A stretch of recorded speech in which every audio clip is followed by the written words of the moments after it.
Okay, in our fifth video, the fifth video of our series here, we're going to talk about and show you the process of softening a hide. This is the hide that we brained the other day, and went ahead after the video was done and I brained it the second time and did a super good job on it, and then I actually wrung it out real well. There's some considerations that I like to take care of before I actually put it on the frame, and one of them is sewing up any holes that might be in the hide, and there's a couple reasons for doing that. Appearance is one of them. When you get your hide all finished, if you sew the hole up nice, you know, the hide's going to look so much better. So appearance wise, your hide will come out nice, and if this is your first hide that you're going to be tanning, you want it to come out looking real nice, and be able to hang it on the wall or throw it over your chair or do whatever you want to do with it. So we have a hole in this hide that we're going to sew up. Another reason for doing those is if you leave the hole and you don't sew it up, when you go to soften, the fibers in that area where the hole is aren't going to pull evenly, and so you're going to end up with a hard spot around that hole. So I always sew from the flesh side. That way the show side of the hide looks nice. So I'm going to set down here, and I use a small Glover's needle. Some guys like to use a beading needle, whatever's comfortable for you. You don't want a real big needle, you want a fairly small one. So I use somewhere around a number 5 or number 8 Glover's needle. And I also use beading thread, just the Nymo nylon beading thread, doubled, and I use just a straight overhand stitch. And Justin, would you hand me those reading glasses right there? I'm getting to the point here where I need a little extra help to be able to see the fine stuff here. You want to take pretty fine stitches. So just a straight overhand stitch. So I start at the left hand side and work to the right, because I'm right-handed. If you're left-handed, you'd go the other direction. Okay. So just a whip stitch. Make your stitches pretty small. It'll just look neater when you're done. You can do this with a sewing machine. I kind of enjoy the hand sewing, so as long as I don't have too many holes that I have to sew up. So I'm just doing a whip stitch, keeping my edges together there nice. This is a pretty small hole, and the only hole in the hide, so I wanted to be able to show you this part. You can actually sew up a pretty big hole in a hide, and it'll still come out looking real nice. So I've just always sewn up the holes. I've seen some hides that guys have done, they don't sew the holes up, and the hide doesn't look that good. So appearance means something to me. Okay, so when I get to the last couple of stitches, what I'm going to do here is I'm going to do, to finish this off, what they call a French knot. So I poke the needle part way through, take my thread,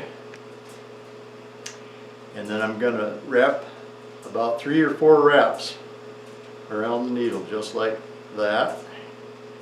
And then I'm going to pull the needle on through, and that makes just a nice knot that cinches up good there. That's called a French knot. And then you want to do that same thing again, and that finishes off the last stitch there. So I'm going to do that again. Just about 3 or 4 wraps around that needle, and there you have it. And I'm just going to clip that off about 1/4 of an inch or so, and that takes care of the sewing up the holes on this hide. So the next thing we're going to do is we're going to frame the hide just like we did when we were making rawhide. We're going to frame it, except we're going to use the eye hooks this time. Same process. The neck end is going to go up and the bottom end down. And I do this a little bit different than some of the guys that got the wood heap back here about 5 feet behind my frame. And so I'm going to have the grain side towards the fire and the flesh side towards this way, because I'm going to soften this with my tools just about 100% from the flesh side. So the reason for that is I'm actually pushing the moisture through the hide that direction. If you do much pushing and softening on the grain side, you could actually trap moisture inside the fibers. So it's just a little something that I've learned. Well, actually, I think Melvin Beatty told me about that. So since he told me, I've been using this method. It works great. Don't get any moisture trapped in there. They dry fast. Some of you aren't going to be able to or have access to a frame to soften, and that's okay. You don't have to have a frame. You can actually soften a hide by hand, just by pulling and stretching every direction. You want to go diagonally, you want to go different directions, and you could work it over a staking tool, something on this order. You know, it's just a simple, it doesn't have to be this elaborate. It could be a post in the ground, just wedge shaped on top like that. And then work your hide over that, just like shining shoes. Just pull and stretch your hide over it just like that. That works. You could also use a rope or a cable. I've got a cable over here attached to the wall that I sometimes use for the edges of the hide. You could also use a rope attached to a tree, just tied up here and down there, and then use that rope to work the hide over. That would work. So you don't necessarily have to have a frame, but I like, and there's some advantages both ways, frame or hand softening. If you hand soften, you're going to end up with a little plumper, fluffier hide, but it's not going to lay nice and flat. It's going to have more ripples around the edges and everything. If you frame soften, it'll be a little thinner, not quite as fluffy, but it'll lay out really nice and flat if you're going to lay out a pattern on the hide. That's kind of a nice thing. So I'll start lacing this in the frame here. So same thing, I start with the neck.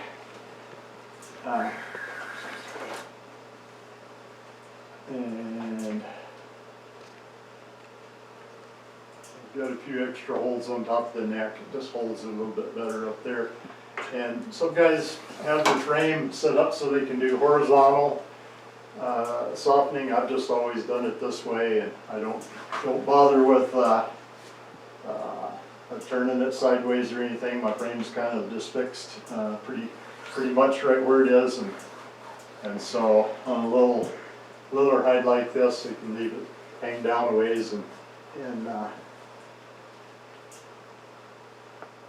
that way you don't have to stretch quite so high. On some of those big hides, it's a little tougher, but it's no big deal.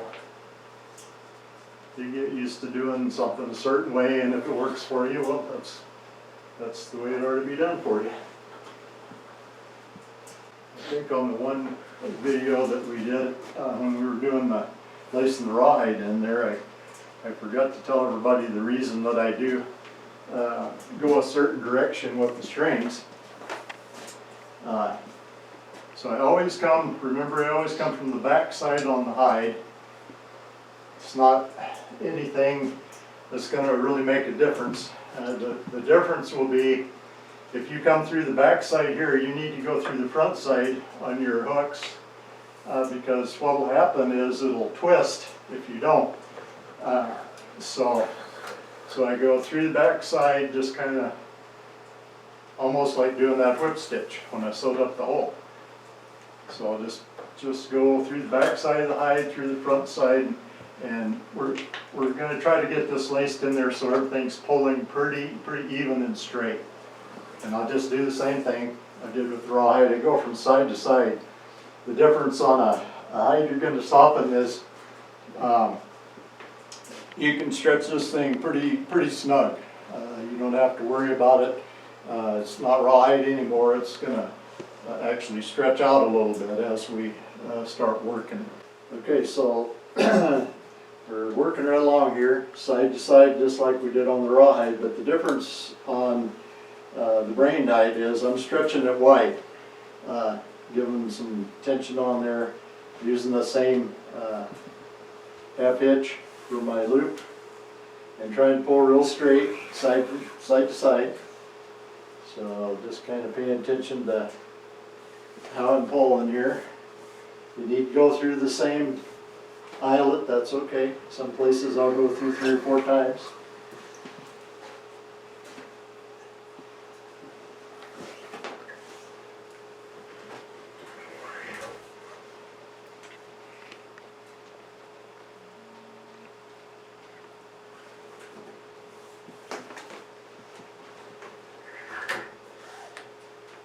So one thing I kind of wanted to mention is, if you're going to try my method that we've been working up here with the videos, kind of stick with that at least for a hide or two, because if you switch off to try to do something else midstream, you're not going to be able to figure out what happened if something goes wrong. If you stay with what we're doing here all the way through the process, and something happens along the way, we can figure out you know, what happened. So that's kind of something I wanted to bring up there. So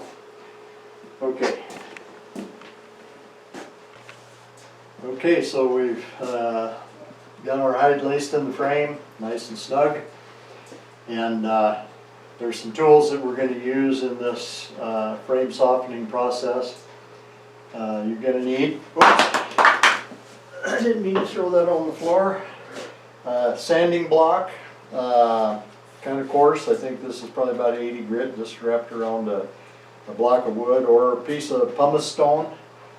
You're going to need something, because what's going to happen on the back side back there, even though I soften from the flesh side for the most part, I keep track of that grain side back there, because what will happen is you'll start getting little crusty spots on there that are going to want to start tightening up on you. And so with the pumice stone or the sanding block, I can go back there and work on those little spots and break them up. And then also for taking off the little fuzzies on this side, there's always going to be a little bit of the fibers that are coming up as you're softening, so you want to clean those off pretty much so that the hide looks nice when you're done. I mean, if you leave them on there, it's not going to really hurt anything, but just appearance wise it looks better. So those two things, maybe even one of those, this is one of those little foam sanding blocks that you can get. They're foam in the center and then kind of a coarse grit. Okay, tool wise, as you can see, there's a variety of things here. There's all kinds of other things that you could use. You could use a canoe paddle, almost anything, but these are some of my favorite tools that I use. I start out with this wide tool here, and I'll do a pretty good little stretch over the whole hide. I like my axe handle, just got a little wedge shape on the end there. I like that one, that's a really good one. I actually have another wooden one here that I use quite a bit too. It's a hickory, piece of hickory lumber, and it's got just a paddle shape wedge thing on the end there like so, and that's nice for working. And for tough, the big old heavy tough buck hides, this is my gnarly tool here that I can really get serious, and it's just a number 2 shovel that I cut down and reshaped a little bit, so that tool you can really get serious and dig in there with it. But on a thinner hide like this, you have to be kind of careful, and wherever you've sewn up a hole you want to be pretty careful whatever tool you use there. But in the thin areas like in the armpits here, the legs themselves, the flanks. There's certain areas there you want to be a little bit cautious about using a real aggressive tool like that one. This little tool is just a piece of metal that's got shape there so that I can kind of dig into. If I've got a certain little spot that needs a little extra work, I'll grab this tool and use it. So various different things. You can use almost anything really, because what we're doing is just stretching the fibers. You want to keep those fibers moving. If you slack off and you don't keep your fibers moving, and there's certain spots that you have to pay attention to right off the bat. Your hide from the legs, top of the front legs, all the way down to the tailbone on both sides. That's the part that's going to dry first. That edge is going to dry real quick. Up in this area, neck, about from there up, that's going to dry slower, so you don't need to worry about that too much for a while. And then your hip areas down here are thicker, and those are going to they're going to be one of the last things that dries. Actually, those and your neck. If it's a buck, the neck will be the very last thing. On a doe, the neck might actually dry a little bit before the hips do. So in your hand softening, the neat thing about that, one of the neat things is that if you get tired, you can roll that thing up, put it in a plastic bag and stick it in the fridge and come back to it later. When you're on the frame like this, you're kind of committed to do the job. You're going to have to keep going until the hide is completely dry and soft. So I'm going to start out with my wide tool, and we're stretched in here pretty snug. So I'm just going to put a little bit of a stretch on this hide so that I can actually do some hand work around those edges. So I'm just going to start in, you'll see how it starts loosening up.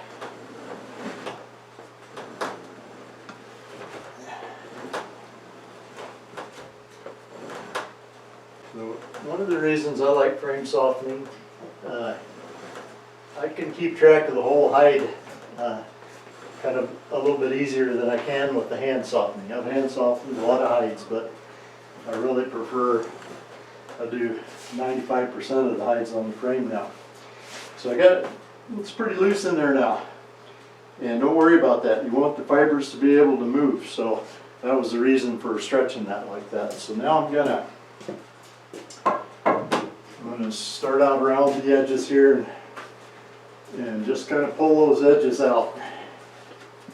While you're doing this, you can kind of feel how things are going on that back side around the edges. So I'm just doing quite a bit of hand work here, pulling and stretching. I like to save my lacing holes. I think they just look kind of neat, so I always leave them on there. So I kind of try to pull those out. Sometimes they come out a little stiff, but they're still kind of cool if you can leave them on there. I think, I don't know, my preference.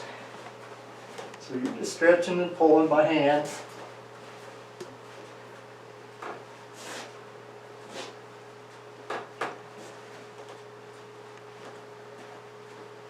That's pretty damp there still, so we're not going to worry about that too much. I'll just kind of keep working around and keeping a close eye on this whole edge.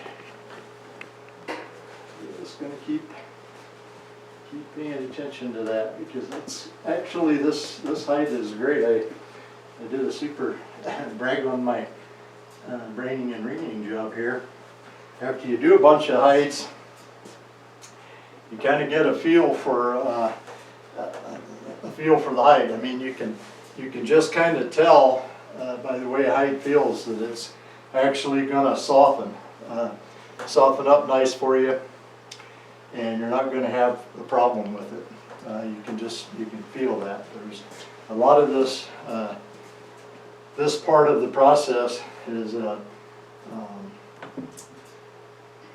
tactile, I guess is the word. I don't know what the right word is.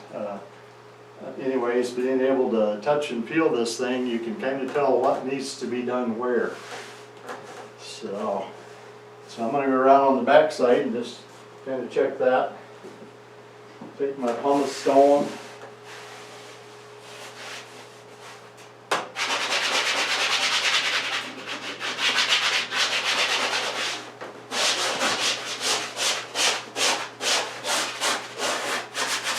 You can't see what I'm doing here, but I'm just taking my pumice stone to, there's a couple little spots there that are kind of feeling a little tight.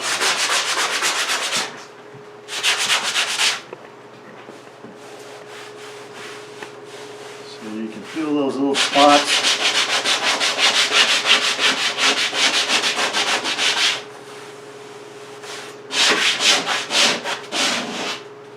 Sometimes right down the spine they'll have little scars. This one really doesn't.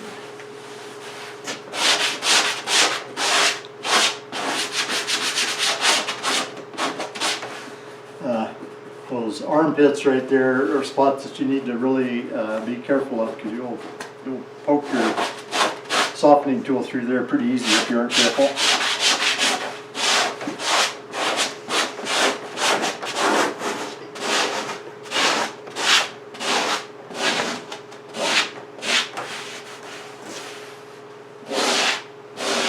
Okay, I don't know if you can see it or not, but I missed a little tiny spot of grain right there. And that's one thing that the pumice stone can help you out with too. Just put a little tension on there.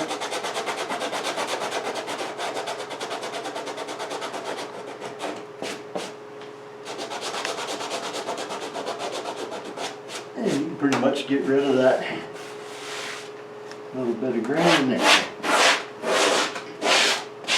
So I'll also use this pumice or my sanding block on the front side. All of this little fuzzy stuff that's on there holds moisture, so if you go ahead and use your pumice stone and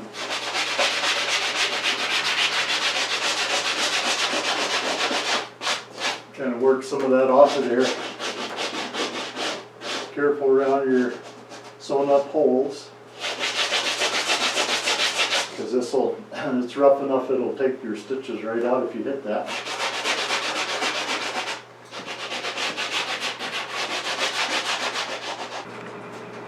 Okay, so we're coming right along. Our edges are almost dry already, 20 minutes or so.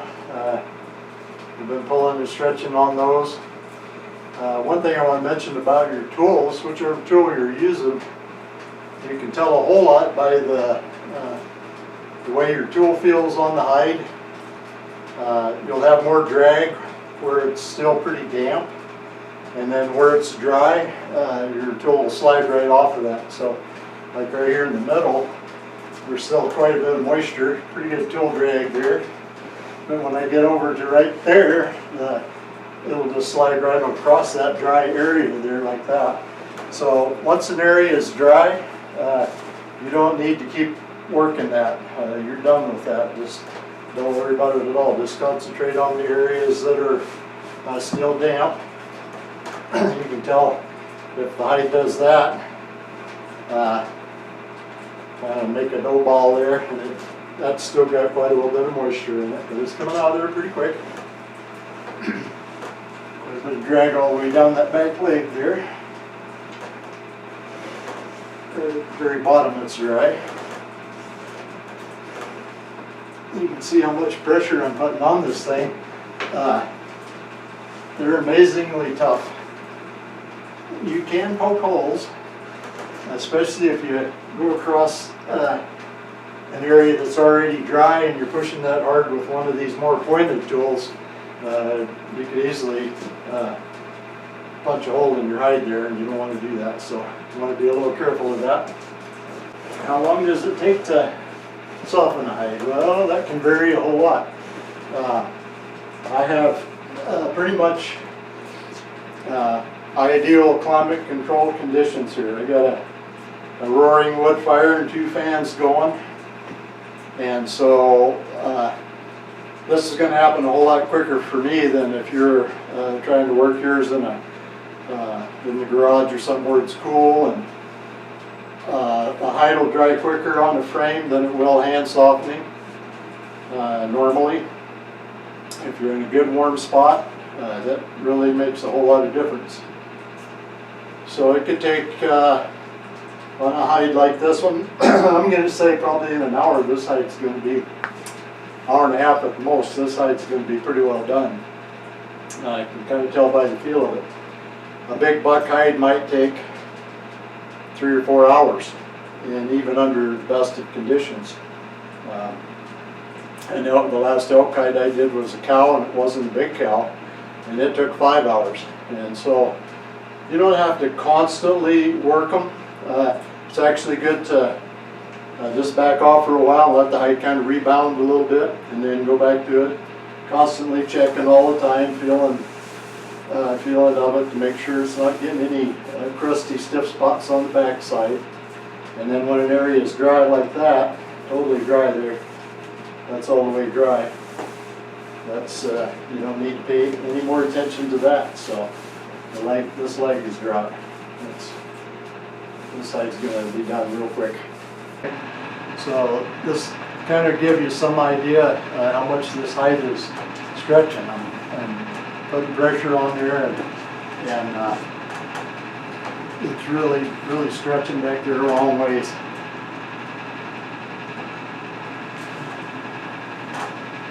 And if the hide isn't stretching like that, you might as well quit and rebrain and start over. Okay, so we've done about an hour and 5 minutes, and this hide is 90% dry.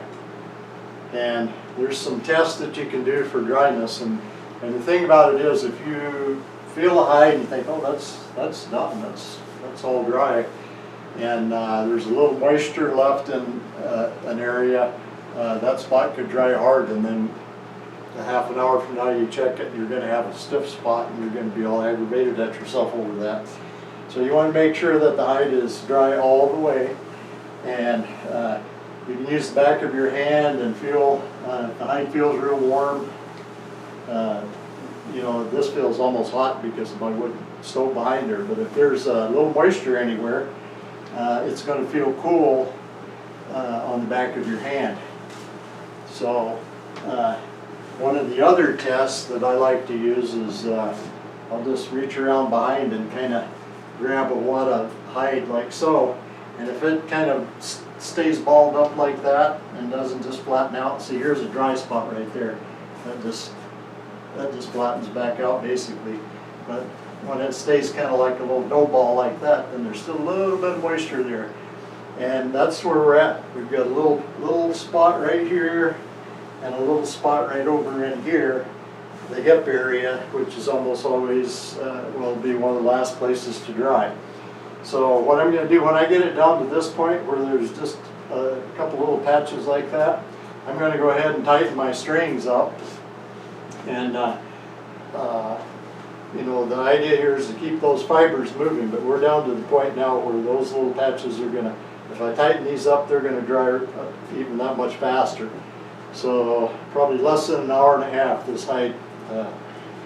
That's excellent. I wish they all would do that. They don't. So I'm going to go ahead now and tighten the strings up, and then we'll come back to it here in a minute. Okay, so this went extremely well today. About an hour and 20 minutes total here, and our hide is soft and dry. I'm just pulling the last strings off here, and I'll show you how soft the thing came out. Like I said though, we have ideal conditions we're working under here with the wood stove going and fans going, and zero humidity in here with that wood stove going. And I didn't even get too sweaty today on this thing, but it's just like a piece of flannel. It's really a nice hide. About 11 square foot is what we came out with there. So that'll make some beautiful clothing or beautiful whatever somebody wants to do with it. So appreciate you guys watching our videos, and hopefully this was a help to you in the softening end of things. If you have questions, I'm always open to answer whatever I can. So, thanks very much.